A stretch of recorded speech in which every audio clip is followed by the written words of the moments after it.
शरीयत के मुताबिक हो तुम्हारा अंदाज, शरीयत के खिलाफ ना हो, शरीयत से टाकरा ना हो रहा हो, तो हुजूर से मोहब्बत का जो भी अंदाज हो ना, बढ़ चढ़ के उसका इजहार करना चाहिए। मेरे उस्ताद हैं हज़रत अल्लामा मुफ्ती सुलेमान रिजवी साहब मद्दाजिल्लाहुल आली, अल्लाह उनको मेरे दराज बिल खैर अता फरमाए। उनके उस्ताद हैं हजरत मुहद्दिस आज़म पाकिस्तान हजरत मौलाना सरदार अहमद साहब रहमतुल्लाह ताला अलैह। मुझे मेरे उस्ताद ने यह बात बताई कि जब वो अपने उस्ताद मुहद्दिस आज़म पाकिस्तान से पढ़ रहे थे तो उन्होंने कहा कि रसूलुल्लाह सल्लल्लाहु अलैहि वसल्लम की शान बयान करते हुए ना, हुजूर के साथ मोहब्बत का इजहार करते हुए, ये मुझे मेरे उस्ताद ने बराह रास्त बताया और उन्होंने मुहद्दिस आज़म से सुना कि रसूलुल्लाह की शान बयान करते हुए, हुजूर से मोहब्बत का अंदाज इख्तियार करते हुए, कोई भी वो अंदाज जो शरीयत के साथ उसका टाकरा ना हो रहा हो ना, उसका बढ़ चढ़ के मोहब्बत का अंदाज कर दो, ढूंढने से किताबों में हर चीज मिल जाए। वो जिसका शरीयत से टाकरा ना हो रहा हो। ये कोई इसका मतलब यह था कि सहाबा ने कोई ऐसा अंदाज छोड़ा ही नहीं कि उन्होंने नहीं किया और तुम कर लोगे, जो सहाबा ने हुजूर से मोहब्बत की। बुखारी में यह हदीस मौजूद है। मैंने कहा ना, सहाबा का जो हुजूर के मामले में अकीदा है मैंने बयान करना है। बुखारी में हदीस मौजूद है, जब हुजूर अलैहिस्सलातु वस्सलाम से डायलॉग की खातिर उर्वा बिन मसूद हुजूर से डायलॉग की खातिर सफीर बन के आया कुफार मक्का का, बाद में इन्होंने इस्लाम कबूल किया, या सहाबी रसूल हैं। उस वक्त ये साहिब ईमान नहीं थे। उस वक्त कुफार मक्का के सफीर बन के हुजूर की बारगाह में आए, सारा मुआयना किया, जो बात करनी थी वो की और मुआयना किया और वापस गए। उर्वा बिन मसूद बाद में इस्लाम कबूल किया रज़ियल्लाहु ताला अन्हु। वो सारा मुआयना करके और बात करके कुफार मक्का का भेजा हुआ सफीर जब वापस जाते हैं ना, कुफार मक्का को मुखातब करके कहते हैं, भूल जाओ, तुम रसूलुल्लाह का मुकाबला नहीं कर सकते, तुम रसूलुल्लाह का मुकाबला नहीं कर सकते। उन्होंने कहा कि क्या वहां बहुत बड़ी फौज देख आए हो?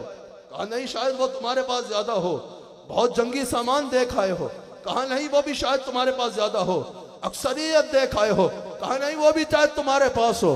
कहा ऐसा क्या देख आए हो? फौज भी हमारी ज्यादा, सामान भी हमारे पास मौजूद, माली तौर पे भी हम ज्यादा मजबूत, लेकिन उनका मुकाबला नहीं कर सकते। बुखारी में मौजूद है। उर्वा बिन मसूद ने कहा, मैंने बड़े बड़े बादशाह भी देखे हैं और बड़े बड़े गुलाम भी देखे हैं, खुदा की कसम जैसे गुलाम मुस्तफा के पास है, किसी बादशाह के पास ऐसे गुलाम नहीं है। जैसे मुस्तफा के गुलाम अपने आका से मोहब्बत करते हैं ना, किसी बादशाह के गुलाम अपने आका से ऐसी मोहब्बत नहीं कर सकते। अब ये एक बात बुखारी में मौजूद है। उन्होंने पूछा, उर्वा बिन मसूद ऐसा क्या मोहब्बत का अंदाज देख आए हो? बुखारी में मौजूद है। उर्वा बिन मसूद ने कहा, मैंने अपनी आंखों से देखा, हुजूर वुजू फरमा रहे थे, सहाबा ऐसे लपके वुजू का पानी लेने के लिए कि जैसे कारून का खजाना लुटाया जा रहा हो, जैसे कोई खजाना लुटाया जा रहा हो। हुजूर के वुजू के पानी का एक कतरा भी सहाबा ने जमीन पे नहीं गिरने दिया। कोई लेकर पी रहा है तो कोई चेहरे से मल रहा है, कोई सीने से लगा रहा है। और जिसको हुजूर के वुजू का पानी नहीं मिला, यह भी बुखारी में मौजूद है, वो सहाबी उस सहाबी के हाथ से अपना हाथ मस कर रहा है जिसके हाथ पे हुजूर के वुजू का पानी लगा है। अल्लाहु अकबर, यह है इश्क़ रसूल सहाबा का। फिर कहा, मैंने देखा हलाक अगर मुंह मुबारक काट रहा है, एक भी हुजूर का मुंह मुबारक जमीन पे नहीं गिरने दिया सहाबा ने, बल्कि लेकर कोई दस्तार में सी रहा है और कोई वसीयत कर रहा है, मैं मर जाऊं तो इसको मेरे साथ कब्र में दफना देना। दस्तार में सीने के लिए मिसाल मौजूद है, हजरत खालिद बिन वलीद रज़ियल्लाहु ताला अन्हु। और वसीयत के कब्र में दफना दो हजरत अमीर मुआविया रज़ियल्लाहु ताला अन्हु, इसकी मिसाल है। उन्होंने वसीयत की थी हुजूर के तबर्रुक के बारे में, हजरत अमीर मुआविया ने, कि जब मैं दुनिया से जाऊं तो मेरी कब्र में इसको मेरे साथ दफन कर देना। अल्लाहु अकबर। फिर कहा कि मैंने यह भी देखा, फिर कहा कि मैंने यह भी देखा, बुखारी में मौजूद है कि हुजूर ने लुआब दहन फेंकने का इरादा किया, थूक मुबारक फेंकने का इरादा किया। वो कहता है, उर्वा बिन मसूद कहते हैं, खुदा की कसम मैंने ऐसा मंजर नहीं देखा था, जमीन हसरत भरी निगाहों से देखती रह गई, काश ये लुआब दहन मुझ पे गिर जाए। सहाबा ने जमीन पे नहीं गिरने दिया, लपक के हुजूर का थूक मुबारक अपने हाथ में लिया, कोई चाट रहा है और कोई चेहरे से बज रहा है।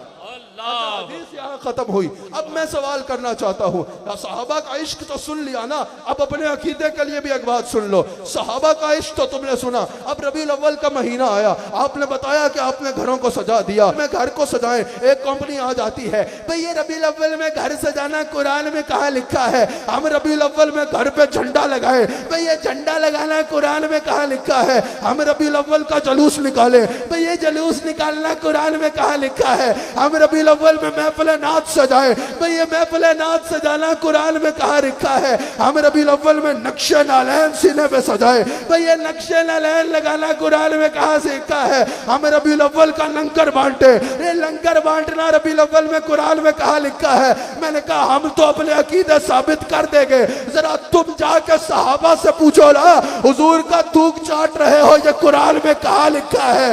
हुजूर के वुजू का पानी पी रहे हो ये कुरान में कहाँ लिखा है? हुजूर के बालों को दस्तार में सी रहे हो ये कुरान में कहाँ लिखा है? ए हजरत माविया वसीयत कर रहे हो कि कब्र में मुस्तफा का तबर्रुक साथ दफनाना ये कुरान में कहाँ लिखा है? और सिद्दीक अकबर नमाज में रुख काबे से हटा कर रसूल की तरफ कर रहे हो ये कुरान में कहाँ लिखा है? सुनो सुनो, सहाबा का भी यही जवाब है, हमारा भी यही जवाब है। अगर शरीयत से टाकरा ना हो रहा हो तो सुन्नी को इश्क अपने रास्ते खुद बताता है। ये इश्क की इबारत है, ये सुन्नी के दिल पे लिखी होती है। नाराए तकबीर, नाराए रिसालत, सय्यदी मुर्शिदी, ताजदारे खत्मे नबूवत, ताजदारे खत्मे नबूवत, मोहम्मद हमारे, मोहम्मद हमारे। सुभान अल्लाह। कहा यह इश्क की इबारत है, ये सुन्नी के दिल पे लिखी होती है, ये सुन्नी के दिल पे लिखी होती है। अल्हम्दुलिल्लाह।